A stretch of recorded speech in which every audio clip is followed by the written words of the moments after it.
I have a delay in my slide control, so I'm just trying to work that out real quick.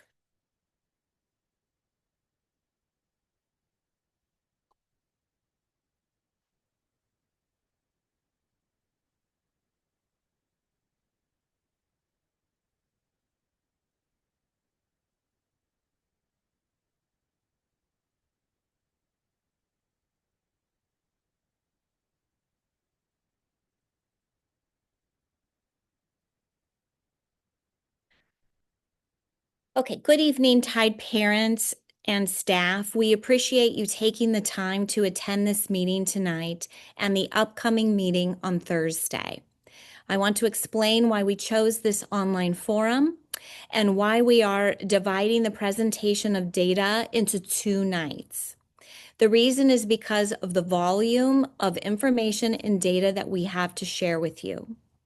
We listened carefully to your questions in December and to those raised by the board on the December 12th board meeting. I asked staff in many different departments to pull information so that we could come back with a comprehensive presentation. In the end, it was a lot of data, and it would have been impossible to get through in a regular 90 minutes time. For that reason, unlike the previous meetings, these will not be interactive in the same way as the 2 staff and 2 parent meetings we held in December. The volume of information, and because we anticipate that some of the questions that may arise will require research on the part of staff to answer.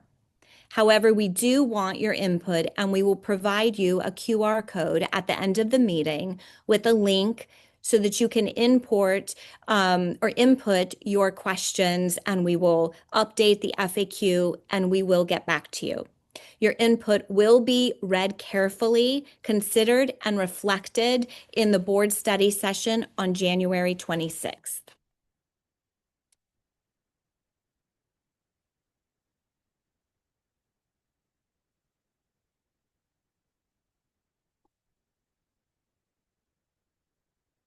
Oh, okay. Themes we heard in November and December. What we heard in November and December are a value of the small school environment, concerns about the process and timings, desire for clarity and trust, and detailed data about enrollment, demographics, recruitment, finance, and academic opportunities. We also were asked questions about student and staff transitions.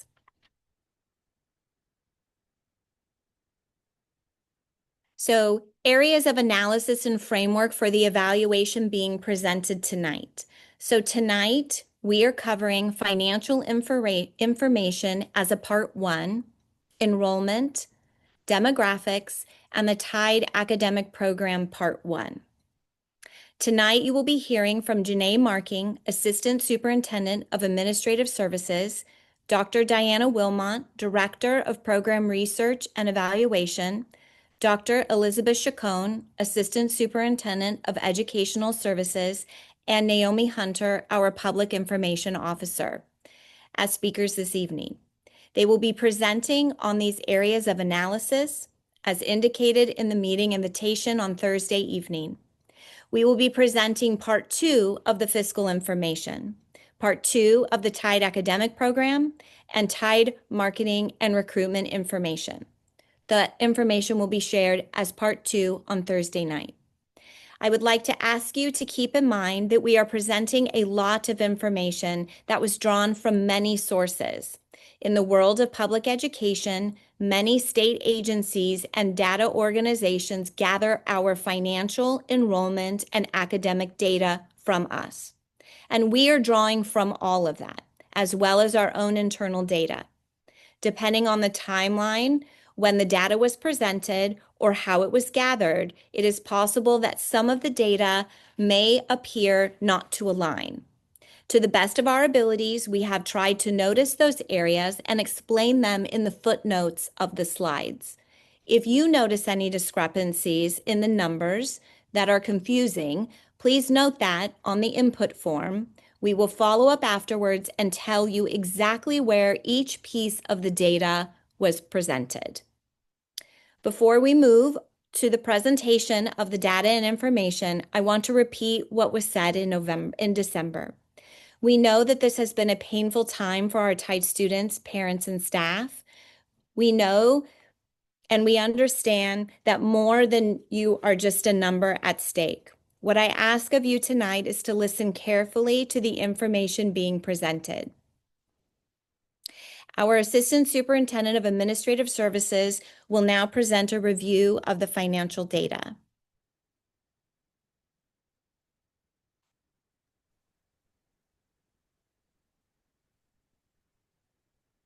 Thank you, Superintendent. Good evening, everyone. I'm Janae Marking, Assistant Superintendent of Administrative Services and Chief Business Official. For tonight's presentation, Part 1, we will review some high-level financial considerations to keep in mind as context for the other information you are about to receive in the slides ahead. I will be back on Thursday, Part 2, with additional data points related to our district budget. First, I want to acknowledge that school budgeting is complicated. Public schools rely on a mix of funding sources, including property taxes, state and federal budgets, and grants, and those sources can and do fluctuate. In addition, school foundations raise funds that provide important support, but the amount varies by school and from year to year. When we adopt a budget in June, like all districts, we make the best estimate we can based on the information we have at the time. As the year unfolds and takes effect and more information becomes clear, we adjust projections and spending plans according to actuals. Examples might be we budgeted for a position but have not received any applicants to hire, or a bus breaks down and we have to purchase a new one before the replacement schedule predicted we would.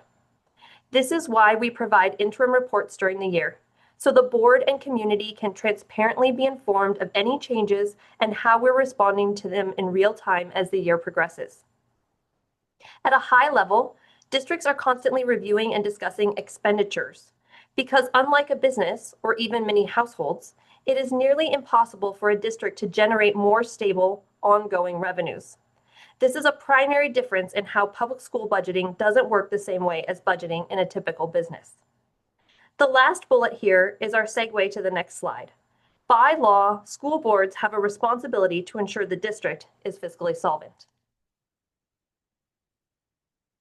The primary reference to a district's obligation to maintain fiscal health is Assembly Bill 1200 or AB 1200. It was passed in 1991 and serves as the state's fiscal safety net for school districts. This is a multifaceted legislation that provides for many requirements, including timely interim reports, disclosure of negotiated agreements, the role of county office oversight, and the process for receivership in the case of districts that are not able to meet their financial obligations. AB 1200 is clear. A school board's responsibility for managing expenditures is not just administrative. It is a fiduciary duty. The board is legally and ethically responsible for ensuring that public funds are spent prudently and in alignment with the district's goals.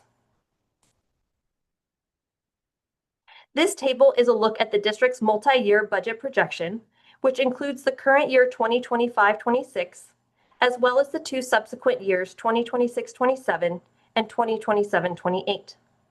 This is the exact table that was presented a month ago in December as part of the first interim report. It includes actuals for the current year through October 31st and updated projections through June 30th based on any known changes since budget adoption. For a more detailed review of the first interim report, please refer back to the presentation provided to the board on December 10th. Zooming in, this table looks at our 3-year outlook before the recently negotiated salary increase, which is not included in these numbers. You can see along this line here, excess deficit. The current year, the projected operating deficit is 6.1 million. In 26-27, we project a deficit of 3.2 million.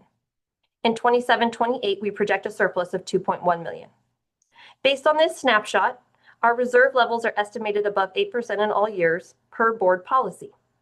However, to reiterate, these figures do not include the impact of the recent salary agreement, and we project that once the salary costs are included, the current year operating deficit increases from 6.1 to approximately $12 million.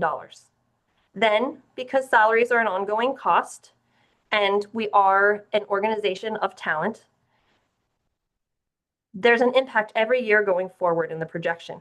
The deficit deepens in 26-27 and 27-28. With those projected changes, the 2 subsequent years would be below the 8% reserve that is in our board policy.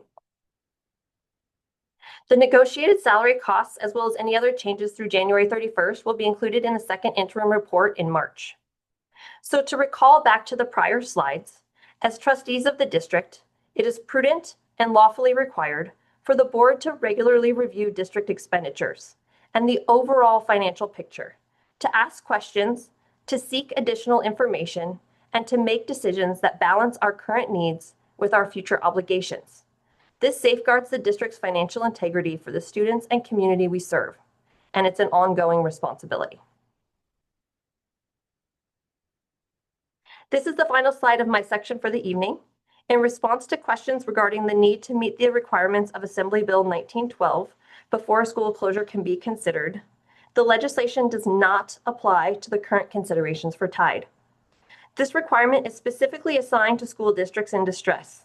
In this case, fiscal distress is defined as a district in state receivership, which SUHSD is not.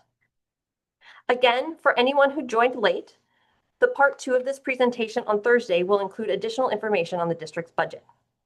It is now my pleasure to introduce Naomi Hunter, Public Information Officer, who will discuss the context of district-wide enrollment.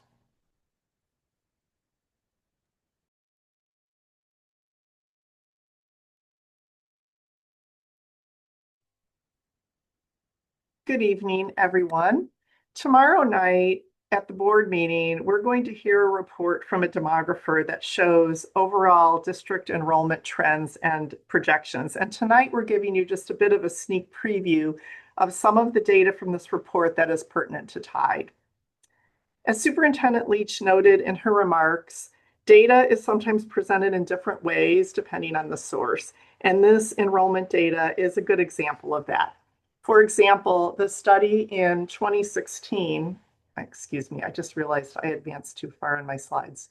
The enrollment study that was done in 2016 did not include charter schools such as Summerett and Everest as the 2025 study did. So if you were just to look at the total enrollment, it would not be an apples to apples comparison.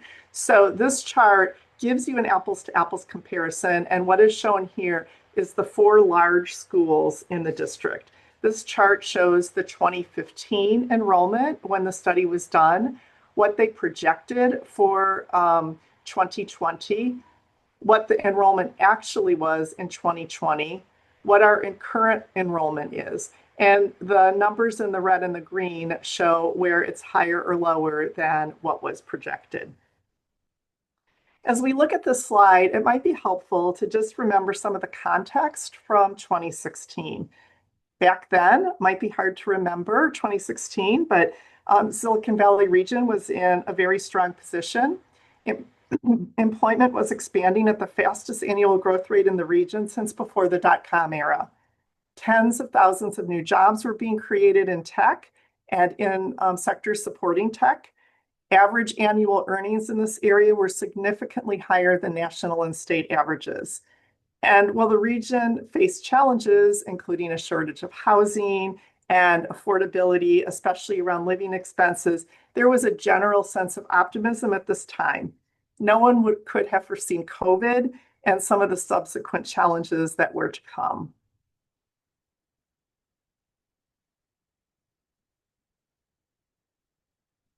Like the previous slide, this slide shows enrollment as noted in the 2025 enrollment study.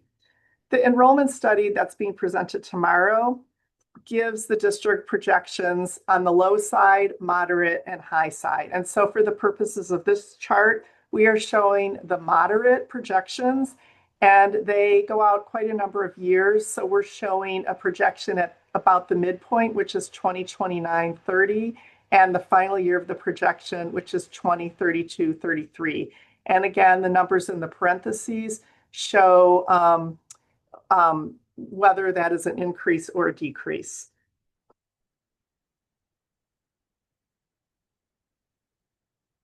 Here you see a bar chart that shows historical enrollment from 2016 to the current school year. And again, please keep in mind, this is the report that's being presented tomorrow, and it does include Summit Prep, Everest, Esperanza, and students placed at non-public schools. This chart shows more detailed information for all Sequoia Union High School District schools, plus Everest, Esperanza, Summit, and students enrolled in non-public schools from the 2016-17 school year to present.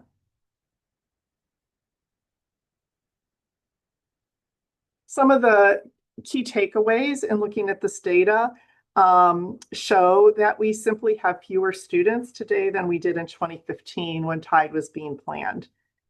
The anticipated growth, especially growth at Menlo Atherton High School, did not occur, and that was for a variety of reasons.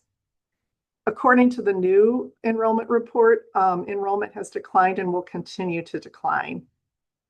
And these enrollment projections moving forward suggest continued challenges with recruitment as the pool of students decreases. And now I would like to introduce my colleague, Dr. Diana Wilmot, our Director of Program Research and Evaluation, and she's going to present data to you about TIDE's historical enrollment. Good evening. I am going to share with you TIDE's enrollment in a couple different slides. I have about 5 slides in my section to talk about the changes in TIDE enrollment since its inception. So the first slide here shows the start of TIDE in 2019-20 with the inaugural class of 103 students when it had freshmen in it. And it has since, it peaked in 22-23 with 242 students when it was fully, all 4 grades were enrolled, and it added a class each year from 2019-20 until 22-23. This is another slide that shows it by grade. So the orange is 9th grade, and you see the largest class of 9th graders was in 2019-20 with 103 students. And if you follow that class from orange to pink to turquoise to blue, you can see that the first class, the class of 23, went from 103 students freshman year to 83 students senior year. And you can also see the change over time in terms of the number of students enrolled by every grade. For example, the class of 2019-20, which came in pre-pandemic, they did have a 20% enrollment loss from 19-20 to 22-23.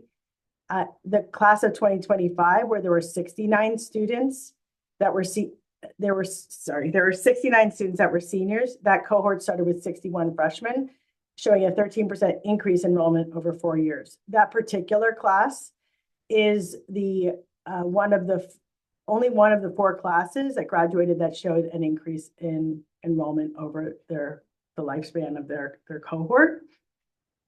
The class of 27 had the smallest number of students freshman year with 40 students, and they're currently at 30 students now as juniors. So the context here is just to consider enrollment fluctuations are often cohort dependent. There are a lot of factors that played a role in the enrollment at TIDE. I'm assuming COVID, changes in staffing and leadership, demographic shifts, family transiency, CTE pathway changing from marketing to game design, and also students do select a pathway in the spring of their 9th grade year, just as a point of context. There's another graph that shows you similar, but a little bit differently, the way in which TIDE's enrollment changed. In this case, it's colored by cohort. So the blue bar that started in 2019-20 continues as blue until 22-23. And you'll see that there's a dashed line that references the baseline year, or we're referring to as the baseline year when all 4 grades were enrolled. So you see that peak and the 22-23 year, the total number of students enrolled at Tide, and then it dropping and sort of leveling off for the last 3 years. And again, this is largely due to many factors, as I mentioned in the last slide. There's a third way to review enrollment changes and fluctuations in the classes. Again, with the baseline year indicated with the dashed line at 22-23. And you could see the colors kind of flow. You get the freshman year as the orange, and then sophomores in the pink, juniors in turquoise, and seniors in blue. And so that kind of fluctuation is more typical in a small school. It's not something we see as frequently in the larger high schools. I do want to say here, the last year, the recruitment of freshmen in the last 3 years, you do see an orange increase going up that has appeared to make a difference along with the retention of 10th graders. However, the juniors and seniors in the turquoise and blue show a dip in their enrollment. Okay, this is my last slide of showing just Tide enrollment over the years, again with the baseline year with the dashed line. And what one can notice in this is just sort of the feeder pattern of students that are coming into Tide. At the start, it was largely from 4 major feeder schools, and then the over time, more students were coming from other schools, other charter schools, and it looks like it has expanded its enrollment to include students from KIPP, charter schools, and then San Carlos and Los Alamitos tapered off. And the context here is while enrollment at Ravenswood appears to have decreased over time, that is the case for our district overall. The percent of students coming from Ravenswood to our district has dropped significantly from 1,040 in 2019-20 to 538 in 25-26. So just give you an indication of the changes in our local community and the enrollment landscape impacted by pandemic, immigrant policies, financial markets, and just all the options that students have for high school choice that has expanded over the last 10 years. So key takeaways from my slides, and then I'll pass it over, is that Tide's enrollment peaked at 242 in 22-23, which was the first year it had all 4 grades enrolled. Tide's overall enrollment is down by 43 students since the first year it had all 4 grades. And Tide has had attrition from 9th through 12th grade in 3 of its 4 graduating classes. And now I'm going to pass it back over to Naomi Hunter, our Public Information Officer. Thank you, Diana. So now I'm going to share some enrollment information that is related to our feeder districts. So just to orient everybody, the map on the left, both of these maps show our district boundary. The map on the left is color-coded to show the boundaries of our 8 feeder districts. And the map on the right shows where our schools are located as represented by the yellow dots. Now the map on the left, it's still showing our district boundary, but now what you're seeing with all of the blue dots is each of those blue dots represents a student and where they live, and you can still see the school locations peeking through those yellow dots. On the right is our district boundary, and on that map, the little red dots represent Tide students. So you can see where they come from throughout the boundary and beyond.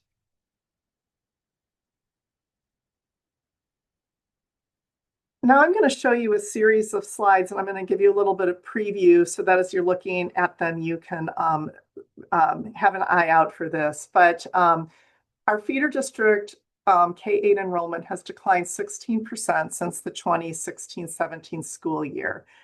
The under 5 population has dropped 19.5% between 2010 and 2020, which suggests fewer students who will be entering the system for many years coming up. Our 8th grade enrollment, and that serves as the primary indicator for us of how many students we're going to have continues to decline. And transition rates into Sequoia Union also show a consistent annual decrease of approximately 7 to 9% of students. All of this is detailed. We're not showing every single graph here, but all of this is shared in detail in the enrollment study that's being presented tomorrow night. So here we have a chart that shows historical transitional kindergarten through 8th grade enrollment when you combine all 8 of our feeder districts together. We should note that feeder district enrollment has been impacted by the expansion of transitional kindergarten, which doesn't in the end change our numbers. What's actually notable here, and you're going to see this more clearly on the next slide, is the 16% drop in total students from 2016 to 2025. And here you can see line by line from the 8 feeder districts, the drops in enrollment that they have seen since 2016, 2017. There's quite a bit of fluctuation. It averages out at about 16%, but you can see on the high end, and Diana was just mentioning this, a 33% drop in enrollment at Ravenswood and a 2.5% drop in enrollment in Woodside School District. This slide shows total population by age, and the key here is the under 5 bar, which is, I believe it's that bottom bar in sort of the olive green. And that slide shows that the under 5 population has dropped 19.5% between 2010 and 2020. We have 7 private schools that are located within our boundary. And as you can see from this chart, private school enrollment has stayed relatively steady and has not seen as many drops as the public school enrollment. This chart shows regional birth rates, and what's key here is that births have decreased 31% since 2001, and that is not only in San Mateo County. That rate is consistent with what is being seen across the state. So to recap some of what we've just seen, the enrollment study shows a projected total loss of 16% for feeder districts, which suggests a prolonged decline in SUHSD. As I've mentioned a few times, the under 5 population has dropped significantly. The decline in student population is regional. It doesn't just pertain to our district. And now I'm going to turn it back over to Diana, and Diana will share some information about Tide student demographics.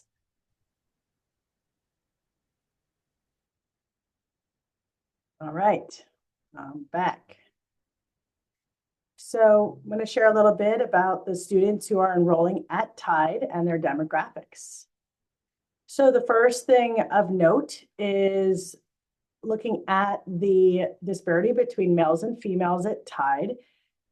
There is quite a gap between our male and female population at Tide over time. It started that way. It was the largest gap in our baseline year of 22-23, and it's narrowing some, but there continues to still be a gap where Tide more largely serves our male students over our female students.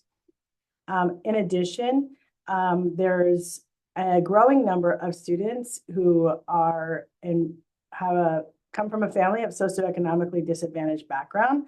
Socioeconomically disadvantaged means either their family did not graduate from high school, parents who did not graduate from high school, or they participate in the free lunch program. So one of the things to compare here also is that Tide's 58% male compared to our district-wide, which is 53% male, and also the Tide is about 61% SED, which is the largest that it has been in its history, and compared to our district-wide, which is 33%. And the relevant context here is that the change in demographics may largely be due to recruiting and retention of students, as well as the programs available to attract students. In addition, since its baseline year, there have been 40 to 44 students with an IEP supported by special education services. So that started, the number of students with 504 has decreased since the baseline year from 49 students to 27 students. And that baseline year is again indicated with the dashed line. The other graph here also shows the percentage of students who receive special education services. And compared to our other schools, Tide has the greatest percentage of its student population served with an IEP and our special education services. The relevant context here is that there are 3 case managers that co-teach core subjects and study skills and provide IEP case management for our students there. And there are 2 school counselors who manage and support students with a 504. Ultimately, IEP and 504 teams do make the decisions about school placement and supports and accommodations and modifications for these students. This graph shows the percentage of families who and their parent education level. So as I shared earlier, socioeconomically disadvantaged has been increasing over time. So that includes students whose family did not graduate from high school, but we do show a diverse range of families here. And I just shared this for context so that you could see that there is a growing percentage of students whose parents did not graduate from high school, with Tide being at 23%, district-wide we're 12%. And although it's not here on the slide in a picture, I also wanted to mention that the English learner population at Tide has represented a small percentage of students, with 30 long-term English learners in the baseline year and 22 students this year. The relevant context there is that Tide does not have an ELD program to support newcomer immigrant students, which is why the demographics of the EL population is either non-EML or long-term English learners. And with the growth of schools of choice, parents of all education levels are accessing schools like Tide. From a race and ethnicity breakdown, you could see that Tide is primarily Hispanic and white. If you look at the chart there. So that is after Redwood High School and East Palo Alto High Schools, Tide has the largest percentage of Hispanic students in their school enrollment. And this change in demographics may be largely due to recruitment or retention of students. While the larger high schools have a bit more diversity in them with a range of students, that is less so at Tide. Key takeaways here is that Tide is serving a higher percentage of SPED students than other schools in the districts. Tide is overrepresented with male students and a growing number of SED students, and compared to the 4 larger high schools in the district, Tide is less diverse. And I'm going to pass it over now to myself. Keep on going. Okay, so Tide is, now I'm going to talk about student outcomes separately from demographics. I'm going to talk about graduation, A through G, and CASP. So the first slide is shows that Tide's graduation rate is very strong. There have been 3 graduating classes so far, 100% the first year with 83 students, 100% the second year with 39 students, and then 98.5% of the students graduated in last spring, 67 out of 68 students. That is a very high graduation rate, much higher than our district overall. And our district-wide, we're about 90.4, 91% district-wide in the last 3 years. And the other comparison is A through G. And you can see that of the graduates, there are A through G completion rate. It has been ranged from 56% to 63%, and now it's at 58.5% from last year's seniors. And compared to the district overall, that is lower. District-wide, we are about 64%. The context here is that the class of 2024 has the smallest graduating class to date. It started as freshmen in 2021 when distance learning was the only option due to COVID. And the individualization of the class experience, along with counseling to support students' goals and interventions, likely a positive contributor to the high graduation rates. And the lower A through G completion rates may be impacted due to large percentiles of students with IEP or 504. It is something we need to look into further. And that is all I wanted to say about that. Next slide. Okay, so CASP math test results. The class of 25 are the students who took the test in 23-24. So if you look at the 23-24, those were the juniors then that graduated last year. They showed the greatest proficiency in math over the last 4 years, with 55% meeting or exceeding standards. That was higher than the district average of 48% at that year. However, last year's juniors, that is this year's seniors, class of 2026, had only a 22% met or exceeded standards in math compared to 46% district-wide. This did a little bit of kind of digging into the course taking patterns that may have impacted students' performance on the SBAC in last year. Only 53% of the juniors class were enrolled in Algebra 2, data science or higher, compared to 61% district-wide. In addition, only 46% of the students in the class of 25 who received a grade in math second semester passed their class with a C- or higher, compared to 81% district-wide. In English language arts, the class of 25, again, that's very cohort dependent. That particular class had a highest proficiency of 70% in English language arts in the 23-24 school year. Again, that was higher than the district, which was 65% in that year. And last year's juniors in the class of 26 had the lowest performance of 60% in the last 4 years. Because cohorts are relatively small, the fluctuation in proficiency levels is to be expected. When you have this few number of students taking the tests each year, very small changes look big on these kinds of comparisons. Lastly, science. And so again, for the class of 25, that is 56% of the juniors met or exceeded standards in science compared to 50% district-wide. They, again, outperformed the district. However, this year's class of 2026, only 32% of the Tides juniors met or exceeded standards in science compared to 48% district-wide. The relevant context is during the COVID pandemic in 2021, science classes became a lower priority with some feeder schools not offering science. Support for science classes was also limited given remote learning. And for many students, high school was their first opportunity to take an in-person hands-on science class.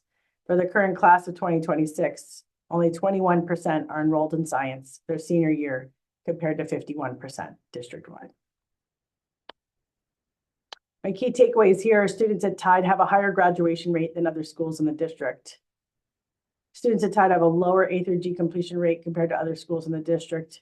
And juniors at Tide last year had lower outcomes in the state standardized testing in ELA, math, and science compared to other schools in the district. I'm going to now pass it over to Dr. Elizabeth Chacon to talk about dual enrollment. Good evening. For this section of the presentation, I will provide an overview of dual enrollment and career pathways at Tide. And I want to begin by clarifying what we mean by these terms and how they function in practice for students. Dual enrollment refers to students being enrolled in a high school course and a corresponding college course at the same time within a single class period. This means that students are completing high school graduation requirements while also earning college credit.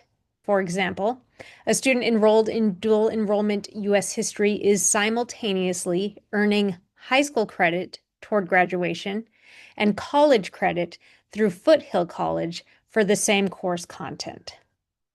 These courses are typically taught by a high school teacher who's credentialed to teach both levels, or they can be co-taught by a high school teacher and a college instructor.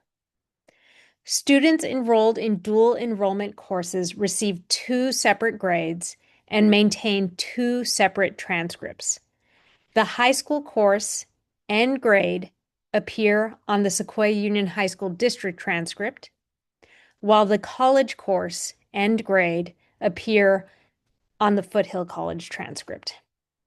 This distinction is important because college grades become part of a permanent post-secondary academic record. Career technical education, or what we refer to as CTE pathways, are structured sequences of 2 or more year-long courses within the same industry sector. These pathways are designed to give students sustained exposure to a field over multiple years rather than a single elective experience. At Tide specifically, examples include pathways in computer science and in game design, which both fall within recognized industry sectors and are aligned to post-secondary coursework.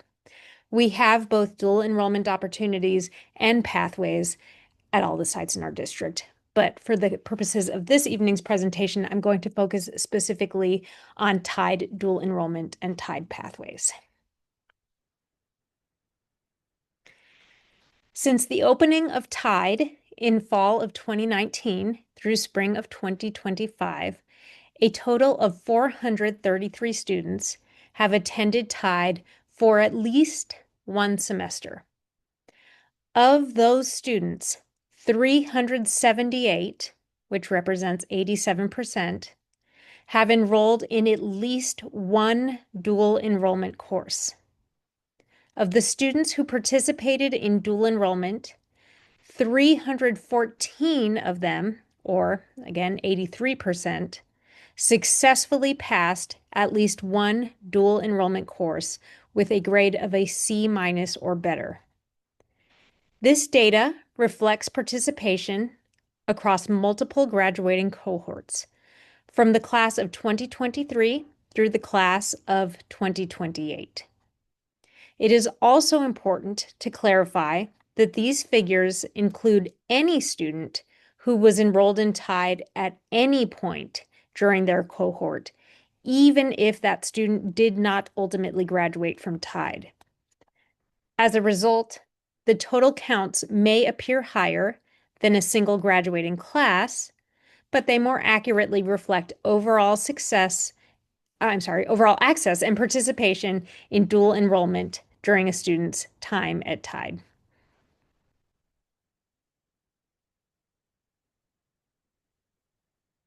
When we look at dual enrollment participation through the lens of socioeconomic status, we see meaningful differences that help contextualize access and outcomes. Of the 433 students who attended Tide during this time period, 44% were identified as socioeconomically disadvantaged. Among these socioeconomically disadvantaged students, 82% enrolled in at least one dual enrollment course, and 66% passed a dual enrollment course with a grade of a C- or better.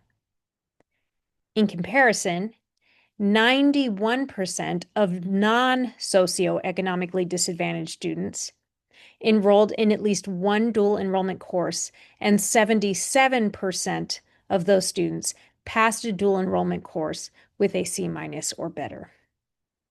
These data indicate that while a strong majority of students in both groups are accessing dual enrollment opportunities, non-socioeconomically disadvantaged students are enrolling and completing these courses at higher rates. This difference highlights ongoing equity considerations that may affect course completion even when access is available.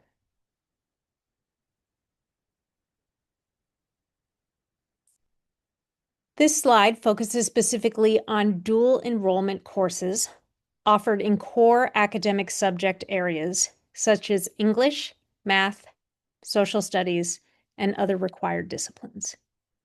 While completion rates vary by individual course, core academic dual enrollment courses at Tide have an overall completion rate of 78%. For clarity, completion rate in this context is defined as earning a grade of C- or higher. Students who are not counted as completing a course either dropped the course, withdrew from the course, or earned a grade of a D or F. This distinction is important as it reflects both academic performance and persistence in college-level coursework.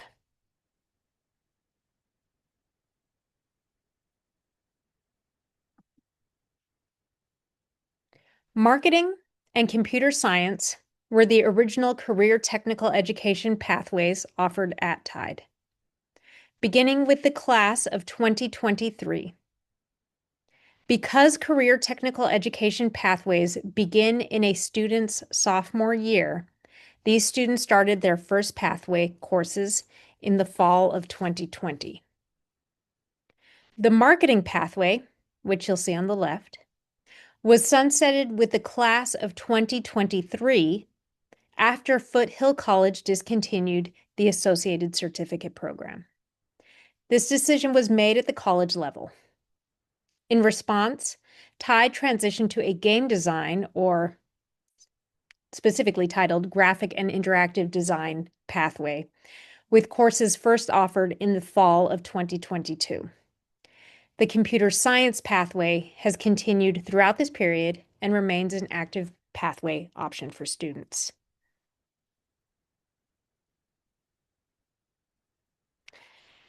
During the period from fall of 2020 through spring of 2023, enrollment and completion outcomes between the computer science and the marketing pathways were relatively similar.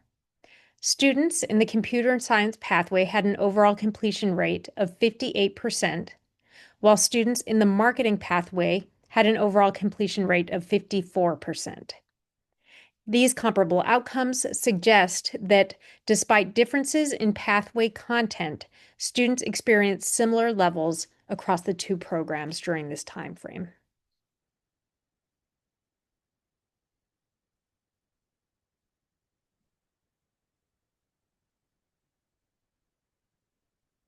Beginning in 22-23 school year, enrollment patterns across pathways began to diverge. Enrollment in the computer science pathway has steadily decreased over time, while enrollment in the game design pathway has grown. For the past 2 years, enrollment in the game design pathway has been more than double that of the computer science pathway. This shift reflects changing student interest, pathway availability, and program alignment following the transition away from the marketing pathway.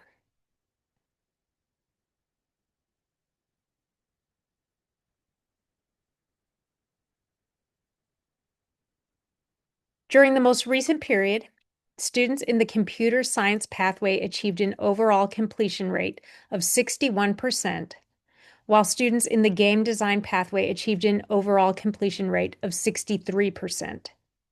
Despite substantial differences in enrollment size, completion rates between the two pathways are very similar. Due to low enrollment in computer science courses, many of these classes are no longer co-taught by both a Foothill College instructor and a Tide instructor. Instead, Foothill College reserves seats in its online asynchronous computer science courses, and Tide students enrolled in these courses receive in-person academic support from a Tide instructor during their scheduled computer science class period. This model currently allows students to continue accessing college-level coursework even when enrollment numbers are too small to support a traditional co-taught structure.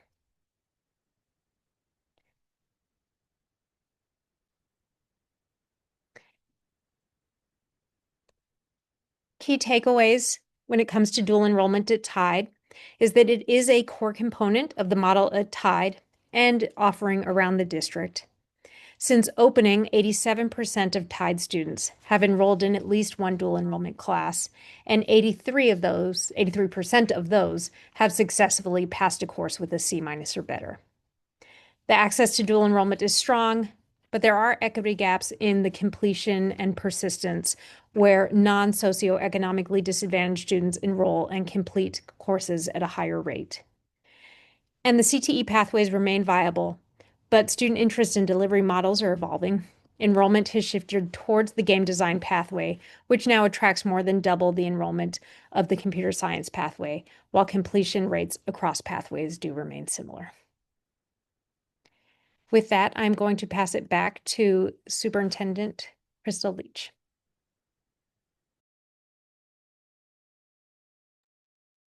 Thank you. So thank you all for taking all of this information from night one. We value the transparency and wanted to share all this information that we had, even at the risk of providing more than one can absorb in a single meeting. This presentation and Thursdays will be posted on our district's TIDE information page, as well as the recording.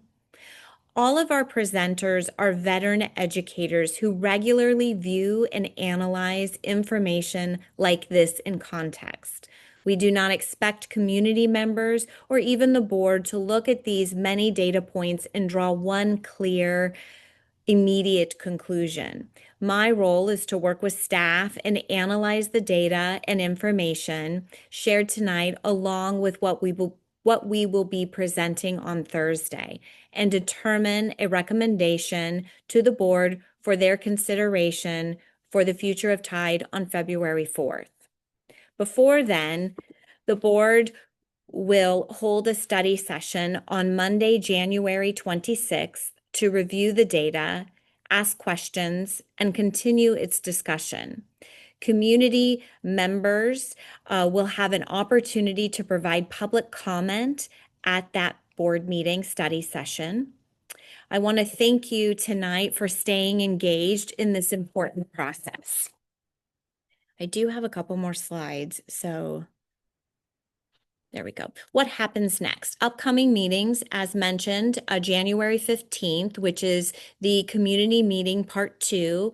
We will dive a little deeper into the financial information, talk about the per pupil expenditure. We will discuss the TIDE Academic Program Part 2, which talks about master scheduling and staffing. Principal Simone Rick-Kennel will discuss marketing and recruitment, and we will recap the process and next steps. On January 26th, we will be holding a board study session. This study session will be held at Carrington Hall at Sequoia High School. The purpose for that is to create enough space for any attendees and enough space for staff and the board to be able to actually study and have dialogue about this information that was presented tonight, will be presented on Thursday, as well as additional analysis. February 4th, the superintendent's recommendation and board consideration will be held at a special board meeting that will be at the district office in our boardroom, and we will continue to have ongoing communication and updates.